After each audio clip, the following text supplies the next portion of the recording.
उत्तर प्रदेश की जो एरोस्पेस और डिफेंस एंड एम्प्लॉयमेंट से संबंधित जो पॉलिसी है, उस पॉलिसी 2024 या 2018 में हमने बनाई थी। उसी पॉलिसी के 5 साल पूरे हो चुके हैं। अब उसको नए सिरे से बनाने की व्यवस्था की गई है। तो आदरणीय प्रधानमंत्री जी का विजन है, जैसे लखनऊ में हम लोगों ने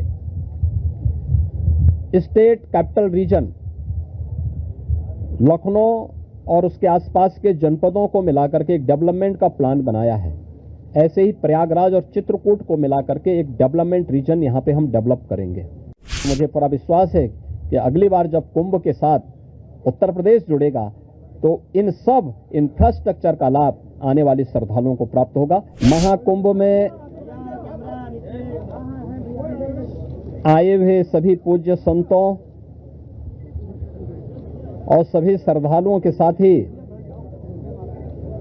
लोकतंत्र के सजग प्रहरी के रूप में आप सभी मीडिया से जुड़े हुए प्रतिनिधियों का पूरे मंत्री परिषद की ओर से हृदय से स्वागत करता हूं।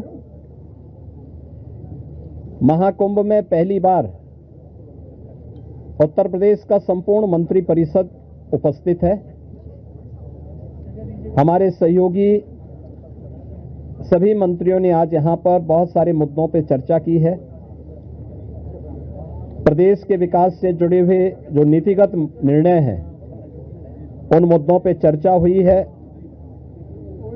इसके अलावा यहां पर अन्य महत्वपूर्ण मुद्दों के साथ साथ प्रयागराज के विकास से जुड़े हुए मुद्दों पर भी चर्चा हुई है। इस अवसर पर जिन मुद्दों पर आज यहां चर्चा हुई है, उनमें खासतौर पर प्रदेश सरकार के जो महत्वपूर्ण मामले हैं, उनमें से उत्तर प्रदेश की जो एरोस्पेस और डिफेंस एंड एम्प्लॉयमेंट से संबंधित जो पॉलिसी है, उस पॉलिसी 2024 या 2018 में हमने बनाई थी। उसी पॉलिसी के 5 साल पूरे हो चुके हैं। अब उसको नए सिरे से बनाने की व्यवस्था की गई है। तो इस पॉलिसी को यहां पर अब हम लोगों ने बड़े निवेश को आमंत्रित करने के लिए उसमें नए इंसेंटिव की घोषणा की है। आज इस पे चर्चा हुई है। एफडीआई के अंतर्गत और फॉर्च्यून 500 में जो निवेश प्रदेश में हुआ है, उस निवेश के अंतर्गत इंसेंटिव वितरण करने की व्यवस्था और उसको उतनी प्रतिपूर्ति शासन यूपी सीडा को कर रहा है और सीडा ने यूपी सीडा उसके माध्यम से करेगा। कुछ नए निवेश के प्रस्ताव यहां पर आए हैं, जिन्हें लेटर ऑफ इंटेंट यहां पे आज जारी हो रहे हैं। इनमें एक मिर्जापुर का है, 10,000 करोड़ रुपए से अधिक का निवेश का है, एक मुरादाबाद का है और अन्य 2 प्रस्ताव जिन पर आज यहां पर लेटर ऑफ इंटेंट के बारे में चर्चा हुई है। युवाओं को स्मार्टफोन और टैबलेट उपलब्ध कराने की भी स्कीम को यहां पे व्यवस्था दी गई है और यह युद्ध स्तर पर अगले कुछ समय के लिए सरकार ने इसके लिए धनराशि की व्यवस्था की। इसको हम उस कार्यक्रम की भी चर्चा हुई है। बलरामपुर में सरदार अटल बिहारी वाजपेयी जी की कर्म भूमि रही है। उन्हीं के नाम पर जो केजीएमयू का सैटेलाइट सेंटर था, उसे मेडिकल कॉलेज के रूप में स्थापित करने और मेडिकल कॉलेज में नेक्स्ट सेशन में उसको संचालित करने का निर्णय लिया गया है। इसके अलावा पीपीपी मोड पर 3 नए जनपदों में मेडिकल कॉलेज के निर्माण की कार्रवाई, जिनमें बागपत, हाथरस और कासगंज, इन 3 जनपदों में नए मेडिकल कॉलेज निर्माण की सहमति पर भी आज यहां पर सरकार ने अपना वो किया है। टाटा टेक्नोलॉजीज के साथ में मिलकर के प्रदेश के अंदर 62 आईटीआई को 5 centre of innovation, invention and incubation and training centre की स्थापना के बारे में भी एक नए प्रस्ताव को, जो एक प्रकार का हब एंड स्पोक मॉडल होगा और मॉडर्न एज कोर्सेज के साथ उत्तर प्रदेश के युवाओं को जोड़ने के लिए कार्यक्रम के साथ सहमति भी आज मंत्री परिषद ने यहां पर इस प्रस्ताव को भी दिया है। इसके अलावा प्रदेश के अंदर एक अभियोजन डायरेक्टरेट की घोषणा की भी व्यवस्था मंत्रिपरिषद ने उसको अपनी सहमति दी है और प्रयागराज, वाराणसी और आगरा, ये जो म्युनिसिपल कॉरपोरेशन है हमारे, इन 3 महत्वपूर्ण म्युनिसिपल कॉरपोरेशन में तीनों के बॉन्ड जारी होंगे।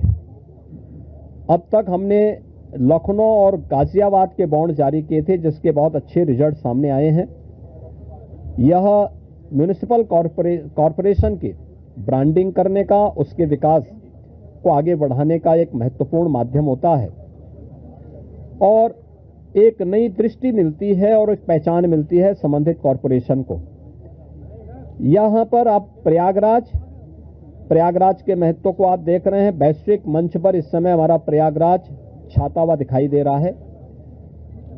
जिस श्रद्धा के साथ पिछले एक सप्ताह के अंदर 9.25 करोड़ से अधिक श्रद्धालुओं ने संगम में आकर के पावन स्नान का आनंद लिया है, अनुभूति की है, वह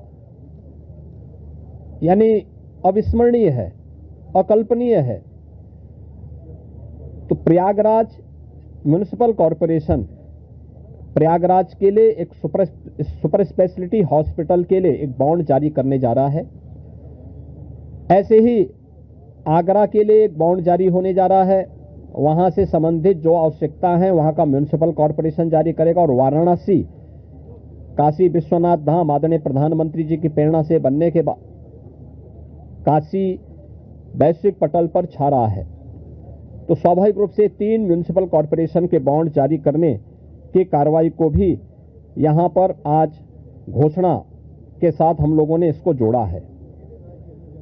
मित्रों, प्रयागराज के इस महाकुंभ को ध्यान में रख करके और प्रयागराज के साथ साथ इस पूरे क्षेत्र का एक सस्टेनेबल डेवलपमेंट के कार्यक्रम के साथ जोड़ने की कार्रवाई आदरणीय प्रधानमंत्री जी की प्रेरणा से इसको आगे बढ़ाने के लिए सरकार ने तय किया है कि इसको लेकर के हम लोग जो आदरणीय प्रधानमंत्री जी का विजन है, जैसे लखनऊ में हम लोगों ने स्टेट कैपिटल रीजन लखनऊ और उसके आसपास के जनपदों को मिलाकर के एक डेवलपमेंट का प्लान बनाया है, ऐसे ही प्रयागराज और चित्रकूट को मिलाकर के एक डेवलपमेंट रीजन यहां पे हम डेवलप करेंगे। इसके लिए इंफ्रास्ट्रक्चर के लिए जो महत्वपूर्ण होगा वह एक गंगा एक्सप्रेसवे का एक्सटेंशन हम लोग देंगे। गंगा एक्सप्रेसवे प्रयागराज से मिर्जापुर से भदोई होते हुए संत रविदास नगर होते हुए यह काशी, चंदौली और गाजीपुर में पूर्वांचल एक्सप्रेसवे के साथ जुड़ेगा। इसके अलावा वाराणसी और चंदौली से यही एक्सप्रेसवे सोनभद्र को जोड़ते हुए नेशनल हाईवे के साथ जुड़ेगा। तो यह इंफ्रास्ट्रक्चर की दृष्टि से जैसे प्रयागराज में प्रयागराज चित्रकूट डेवलपमेंट रीजन यहां पे हम लोग तैयार करने जा रहे हैं, वैसे ही वाराणसी में भी वाराणसी बिंद एक डेवलपमेंट रीजन वहां पे भी डेवलप करने की कार्रवाई पर नीति आयोग के साथ मिलकर के इस कार्यक्रम को तेजी के साथ आगे बढ़ाया जा रहा है। तो ये डेवलपमेंट के वे रीजन होंगे जो वास्तव में यहां की न केवल पर्यटन की दृष्टि से बल्कि आर्थिक उन्नयन में और यहां पे रोजगार सृजन में बड़ी भूमिका का निर्वहन करेंगे। उस प्रकार का इंफ्रास्ट्रक्चर की दृष्टि से एक्सप्रेसवे एक तो ये एक्सटेंशन हम लोग इसको करने जा रहे हैं जो प्रयागराज, बिंद और काशी एक्सप्रेसवे के रूप में इसे हम लोग जानेंगे। दूसरा है